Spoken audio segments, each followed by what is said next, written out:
to this videos? If we make 5,000 likes to this video, we will upload more patriotic news. Thank you. Obama resurfaces and acts like he's still president with sick announcement. On Thursday, the GOP Obamacare repeal effort was shot down in Congress. Hours later, Barack Obama resurfaced to release a sickening statement about the situation that makes it seem like he thinks he's still the president. The Republican effort to repeal the Affordable Care Act failed last night in the early hours of the morning. Last night's vote served as the final kill shot to the 7-year Republican-led effort to repeal Obamacare, Obama spokesman Kevin Lewis said in a statement, according to Freedom Daily. The Affordable Care Act has always been about something bigger than politics. It's about the character of our country. It's about the 20 million Americans and counting who've gained the security and peace of mind of health insurance, and the tens of millions more who benefited from upgrades like free preventative care, such as mammograms and vaccines, and improvements in the quality of care in hospitals that have averted more than 100,000 deaths so far. It's about the dreams protected, and the untold misery and ruin prevented. Today, it remains that way because of everyone who mobilized, organized and made their voices heard, he continued. The Affordable Care Act has made America stronger and healthier, but there will always be more work to do. President Obama has always said we should build on this law, just as members of both parties worked together to improve Social Security, Medicare, and Medicaid over the years. President Obama still believes that it is possible for Congress to demonstrate the necessary bipartisanship and political courage to keep delivering on the promise of quality, affordable health insurance for every American. It's disgusting that Obama felt the need to quote and release a statement that makes it seem like he still is in power. Share this story if you think Obama should keep his big mouth shut.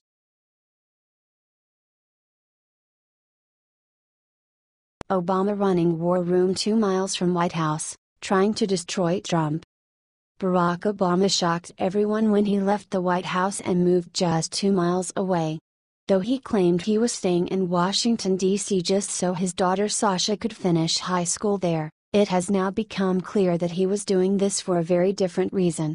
The Gateway pundit reported that political pollster and one-time aide to former President Bill Clinton Dick Morris dropped a bombshell on Thursday when he revealed that Obama and a group of aides have set up a secret war room tasked with stopping President Donald Trump and his agenda. The war room reportedly holds 2 conference calls daily to hash out media talking points, with a particular focus on health care. These calls are held at 8:30 a.m. EST and 9:45 a.m. and Kathleen Sebelius, former Health and Human Services head, and Andrew Slavitt, former head of the Centers for Medicare and Medicaid Services, are both active in the secret group. This isn't the first time details about this war room have leaked. 2 months ago, it was revealed that former Obama aide Valerie Jarrett moved in with the former First Family to plot against the current administration. A source close to Obama said that the former president was originally reluctant to lead the resistance against Trump.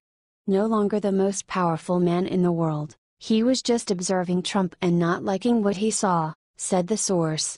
He was weary and burned out after 8 years in office. But Valerie convinced him that he didn't have any choice if he wanted to save his legacy.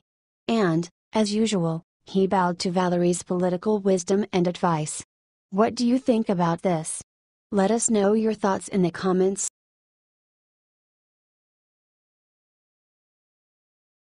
Scarah Maasai breaks his silence, makes massive announcement 1 day after firing. President Donald Trump fired Anthony Scarah Maasai on Monday, just 10 days after he took the position of White House Communications Director. 1 day later, however, Scarah Maasai has made a surprising announcement that has left many stunned. Daily Mail reported that Scarah Maasai has been telling his friends that he is expecting to be given another role in Trump's White House. 2 sources close to the situation say that Scarah Maasai would like to go back to the Export-Import Bank, and the president could grant his wish. Scarah Maasai has not left Washington, D.C. since his firing, and he was spotted on Tuesday at Trump International Hotel, a few blocks down from the White House. Earlier today, Corey Lewandowski, ex-campaign manager for Donald Trump, went on Fox and Friends to say that he expects the president to give Scarah Maasai, a major Republican bundler, a job elsewhere in the administration? I think so, Lewandowski said. There's a lot of jobs out there in the administration, and the communications director wasn't the right role for him, but my guess is the president will find a spot for him somewhere. Scarah Maasai was fired days after he had a meltdown on former White House Chief of Staff Reince Priebus, who he called a effing paranoid schizophrenic, then claimed that unlike Trump's chief strategist, he's not trying to suck my own CK. White House Press Secretary Sarah Huckabee Sanders said on Monday that this was partly why Trump fired him. The president certainly felt that Anthony's comments were inappropriate for a person in that position, Huckabee Sanders said. She went on to say that there was a desire not to burden Trump's new White House Chief of Staff, John Kelly, who had requested that Scarah Maasai be ousted. Anthony Scarah Maasai will be leaving his role as White House Communications Director, Sanders said. Mr. Scarah Maasai felt it was best to give Chief of Staff John Kelly a clean slate and the ability to build his own team. We wish him all the best. What do you think about this? Let us know your thoughts in the comments section.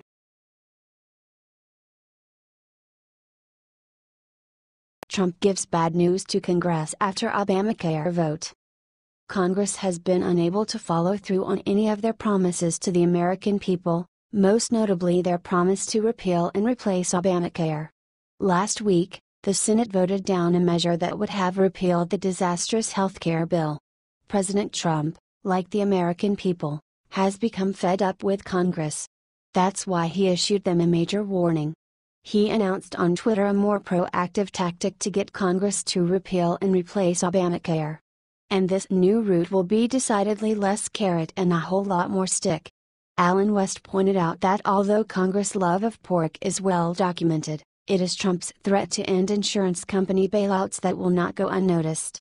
National Review reported, the Obama administration set in train an unholy trinity of bailouts that could pay health insurance companies $170.8 billion in the coming decade. These bailouts are intended to compensate insurers for the massive losses they incur under Obamacare. Covering people with pre-existing conditions, for example, is, as one might imagine, not the most profitable business strategy an insurer could take. But even with help from the government, many insurers are struggling with massive losses and respond by pulling out of the Obamacare exchanges altogether. If Trump ends bailouts altogether, not many insurers could survive. So it'll be interesting to see what Trump's threat to end insurance company bailouts will have, particularly with members of Congress. Are you fed up with Congress for failing to get anything done? Sound off in the comments section.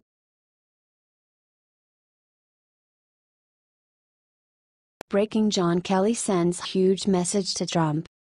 This week, White House Chief of Staff Reince Priebus was fired by President Donald Trump and replaced with former Secretary of Homeland Security and retired Marine General John Kelly. Now, Kelly has broken his silence to release a statement about his new job.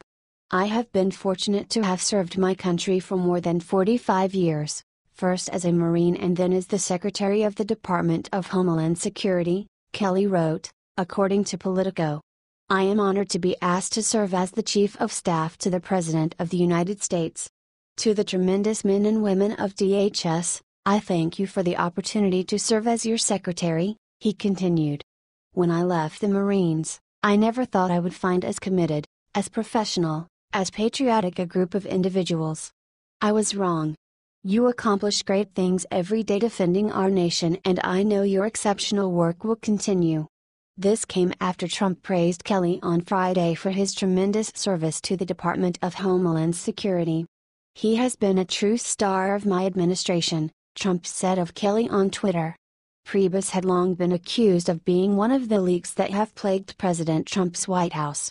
Just before Priebus was fired, White House Communications Director Anthony Scarah Maasai accused him of being responsible for the illegal leak of his financial disclosure form. What do you think about this? Let us know your thoughts in the comments.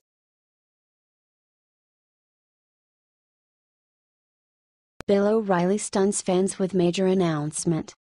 This week, White House Chief of Staff Resurfaces was fired by President Donald Trump and replaced with former Secretary of Homeland Security and retired Marine General John Kelly. Now, Kelly has broken his silence to release a statement about his new job. "I have been fortunate to have served my country for more than 45 years, first as a Marine and then as the Secretary of the Department of Homeland Security," Kelly wrote, according to Politico. "I am honored to be asked to serve as the Chief of Staff to the President of the United States. To the tremendous men and women of DHS, I thank you for the opportunity to serve as your Secretary," he continued. "When I left the Marines, I never thought I would find as committed, as professional, as patriotic a group of individuals. I was wrong. You accomplish great things every day defending our nation, and I know your exceptional work will continue." This came after Trump praised Kelly on Friday for his tremendous service to the Department of Homeland Security. "He has been a true star of my administration," Trump said of Kelly on Twitter. Priebus had long been accused of being one of the leaks that have plagued President Trump's White House. Just before Priebus was fired, White House Communications Director Anthony Scarah Maasai accused him of being responsible for the illegal leak of his financial disclosure form. What do you think about this? Let us know your thoughts in the comments section.